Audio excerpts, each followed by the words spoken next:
Ahora nos va a acompañar el doctor Paul Carrasco, que nos va a hablar de activación de sistema de emergencias, anuncio en la unidad de traslado y traslado del paciente con COVID. Doctor Carrasco, por favor, ayúdenos con su charla. Muchas gracias. Bien, buenas noches con todos. Nuevamente un gusto estar aquí como panelista. Bueno, un tema que quedó pendiente en el webinar anterior, en el que se quedaron algunas cosas todavía para explicarse de largo, sobre todo de la parte prehospitalaria, de la parte de reanimación cardiopulmonar y de lo que estamos viviendo actualmente, que es la pandemia del COVID-19. Entonces, sin más ni más, pues vamos a tratar de solventar la diapositiva. Bien, bueno, he comenzado con una pregunta que dice, ¿cuáles son los factores que determinan la sobrevida en el paro cardíaco? Ya entrando de una vez a paro cardíaco general, y después vamos a asociarle con el COVID, ¿sí? ¿Y cuáles son los factores que determinan la sobrevida? A mí me encanta este estudio viejito del 2004, en el que antes de este estudio, los profesionales de la salud, prehospitalarios o hospitalarios, pensaban que el factor más importante para la sobrevida de los pacientes era el soporte vital avanzado. Y después se vio que era un error y que habían, claro, en este estudio se metió a todas las personas que lograron sobrevivir de un paro cardíaco. Y todas estas personas que lograron sobrevivir del paro cardíaco, se les vio cuál era el factor más importante y se le dio un peso a cada uno de los factores que le hicieron sobrevivir al paro cardíaco. Y se vio que el factor más importante no era el soporte vital avanzado, sino más bien algunos factores que corresponden al soporte vital básico y, sobre todo, el factor más importante de todos y que le ganó a todos es el llamar a un sistema de emergencia, el tener un sistema de emergencia al cual podamos acudir. Ese era el factor común, más importante entre todos los sobrevivientes. El segundo factor más importante recién fue la reanimación cardiopulmonar. El tercer factor, la desfibrilación rápida, es decir, en menos de 8 minutos. Y el cuarto factor fue el soporte vital avanzado. En la sesión de webinar anterior, había muchas ganas de los participantes de que querían intubarle y al paciente prehospitalario y al paciente de COVID y todo ese tipo de cosas. Pues entonces había mucha énfasis. Entonces, esto un poco rompió, ya en ese año, rompió todo el paradigma de que hay que intubarle primerito o acceder a una vía aérea avanzada o todo ese tipo de cosas, ¿no? Entonces, bien, o sea, dentro de lo que es esto del factor más importante para la sobrevida de un paciente adulto, que es el llamar, el tener, ¿ya? Hay dos cosas que son muy importantes. La una es el criterio de tener un número único y ventajosamente en el país contamos con uno de los mejores sistemas o sistemas más completos, centralizados en un solo número, que tiene una gran cobertura a nivel nacional, es decir, habla el mismo idioma en todo el país, ¿ya? Desde la capital hasta Guayaquil, Galápagos, del Oriente, ¿sí? Y que tiene una cobertura del 99.8%, ¿ya? Con muy buena tecnología, con sus problemas, tiene muchos problemas todavía, tenemos problemas de tiempo para la llegada, tenemos algunos otros factores, pero realmente tenemos un número único, y este es el factor, esto entraría en la parte prehospitalaria, en lo que sería el factor más importante para la sobrevida de un paciente, ¿sí? Que es el tener acceso a un llamado rápido, un número único. Es muy importante, ustedes saben que en cualquier parte del mundo ustedes le dicen a un niño a qué número de llamar, y muchos de esos niños por las series, por la televisión, por todo ese tipo de cosas, pues dicen el 911, ¿sí? Entonces, esto es algo fantástico. En el hospital esto se traduce con lo que es el código azul. El código azul es, claro, un número único o una forma rápida de llamar a un equipo que está organizado. Esto se constituye el factor más importante para la sobrevida de un paciente. Bien, entonces, en la supervivencia, ¿qué determina? ¿Cuáles son los factores que determinan? ¿Qué cosas están dentro de la supervivencia en el paro cardíaco? O sea, ¿qué cosas me mejoran la supervivencia y qué cosas me empeoran la supervivencia? Cosas que me mejoran la supervivencia. El tener un sistema, ya lo dijimos, el tener un sistema de emergencias, ¿ya? Que se traduce como en nuestro país, como el 911, o en un hospital como el Código Azul. Esto determina el factor más clave, el factor clave realmente. Hay hospitales, hay instituciones que han capacitado a toda su gente en reanimación cardiopulmonar, pero no tienen un sistema de llamado en el caso de un paro cardíaco. Entonces, no mejora sustancialmente. El paro presenciado, eso es un factor que determina grandemente la posibilidad de que sale el paciente. El RCP de alta calidad, aquí está el no montarme en el paciente, compresión, descompresión, la continuidad en la reanimación, ¿sí?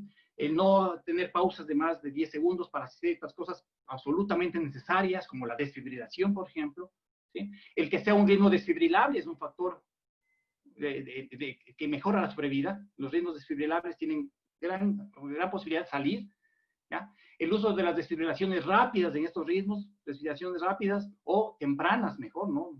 Acuérdense que la diferencia está en que es menos de 8 minutos y esto es en menos de 3 minutos, ¿sí? La desfibrilación temprana. Pocas ventilaciones, es decir, mientras menos le ventilamos a un adulto, acuérdense que el paciente en paro cardíaco se quedó con los pulmones llenos de aire, no es un problema de que le falte el aire. Aquí sí hay un poquito de preocupación porque el paciente COVID le está faltando el aire, entonces, ¿sí? Entonces, pero aquí en el paciente COVID tenemos un problema secundario que es, no secundario, principal, que es la seguridad, ¿sí?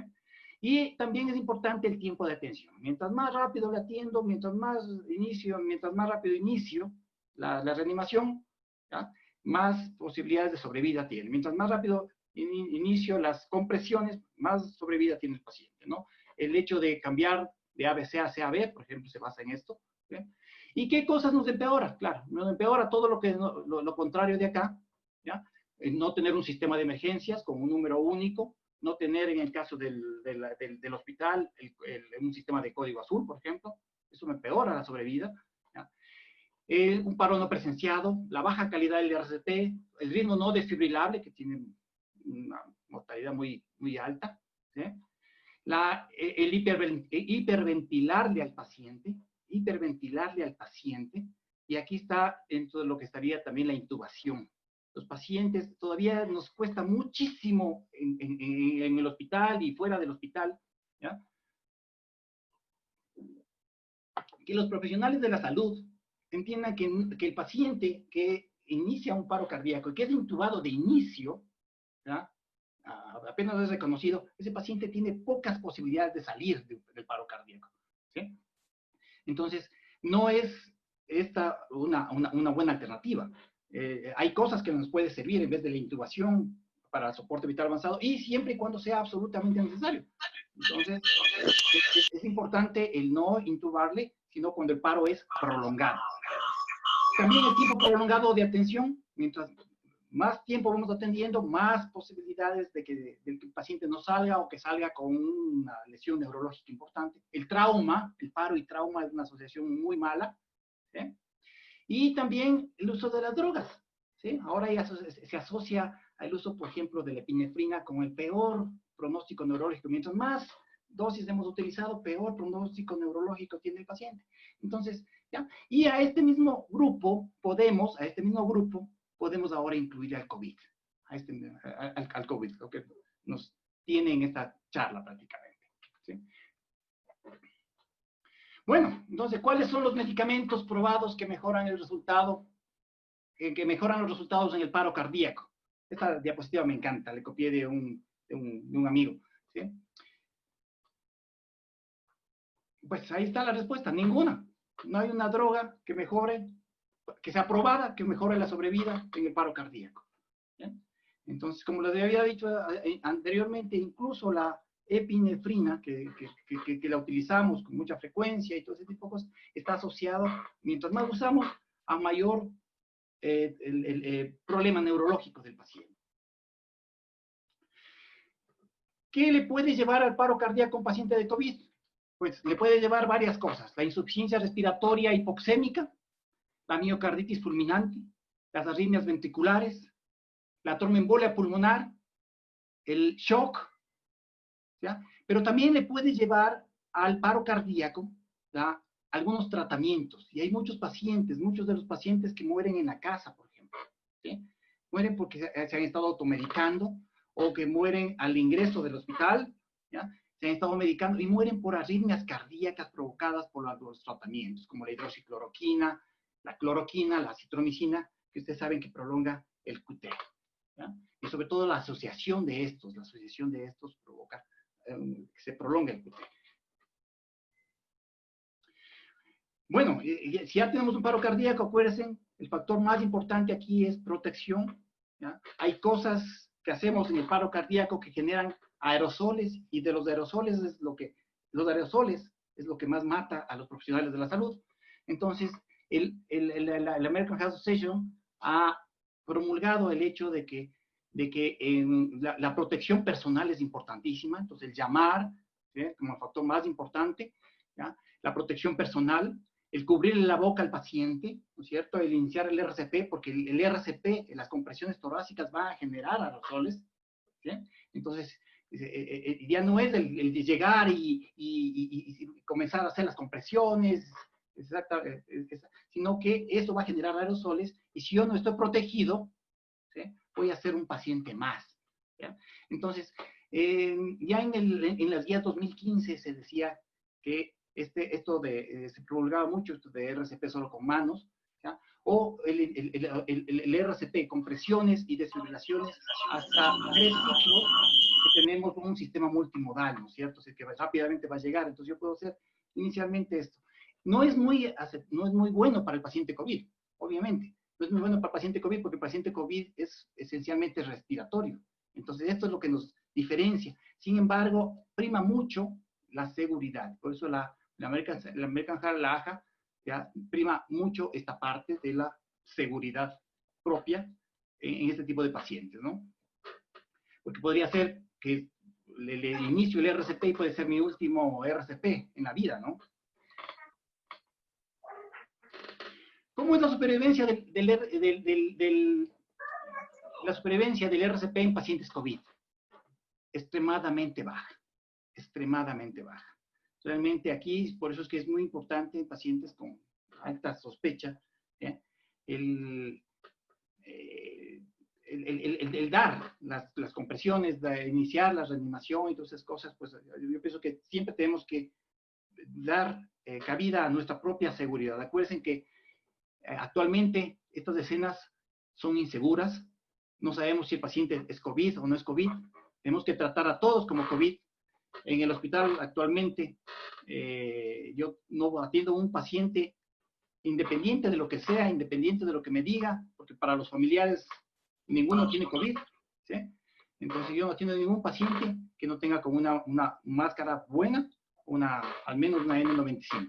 Entonces, porque al principio nadie tiene COVID, los familiares se molestan porque le creen que es respiratorio, pero al final termina siendo COVID. Entonces, esto sí es muy importante, no convertirse en una víctima prácticamente, ¿no?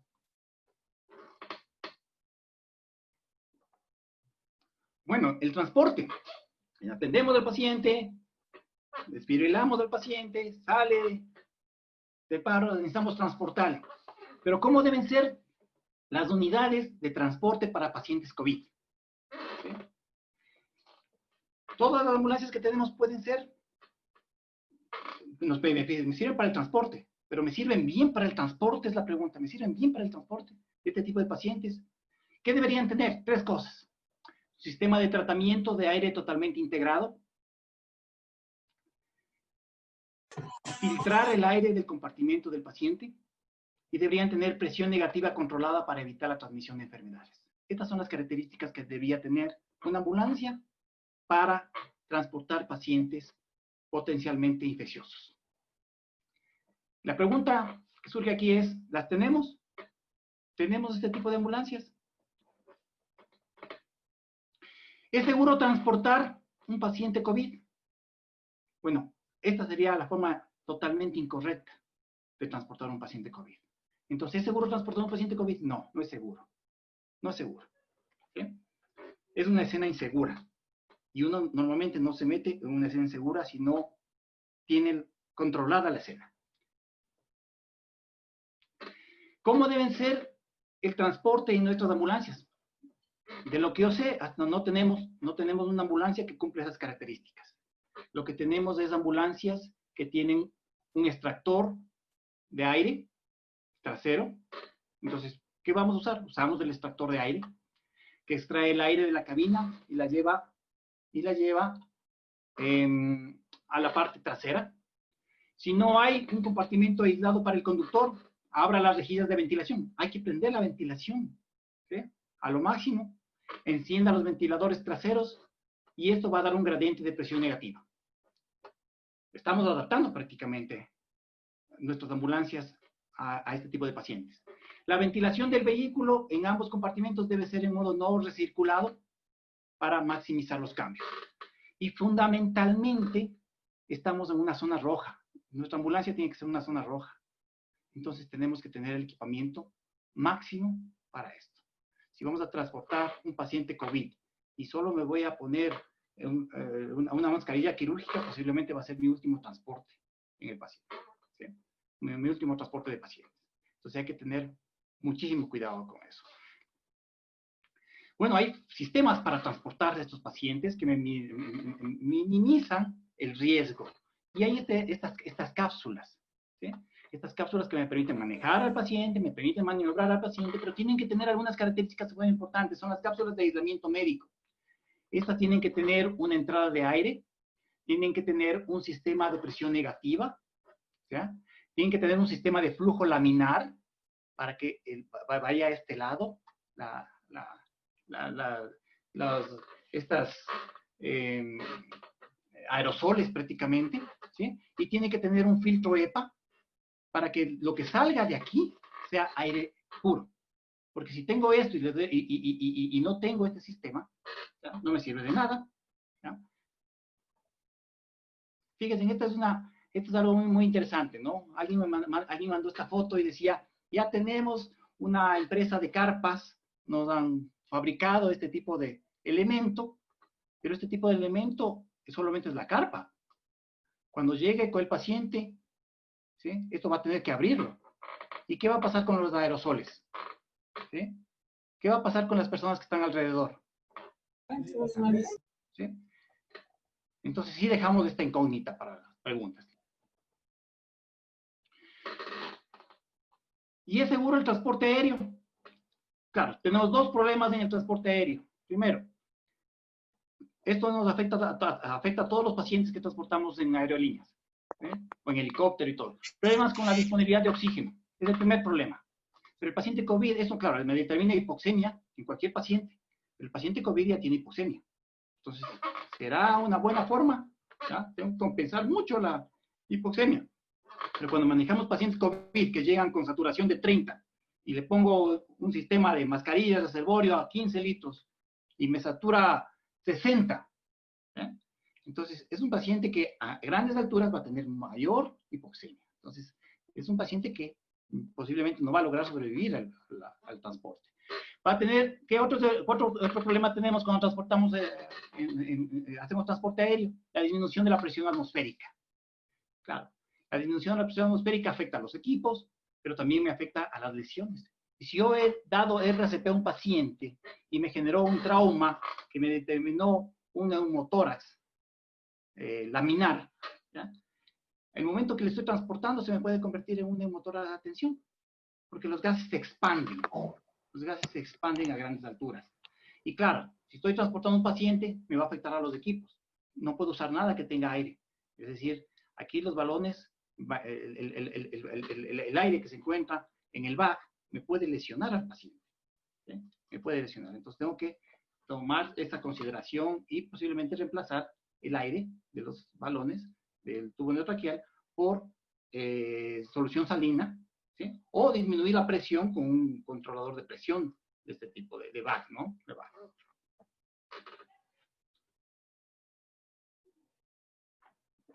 Y en enfermedades infecciosas, ¿cómo participan las aerolíneas?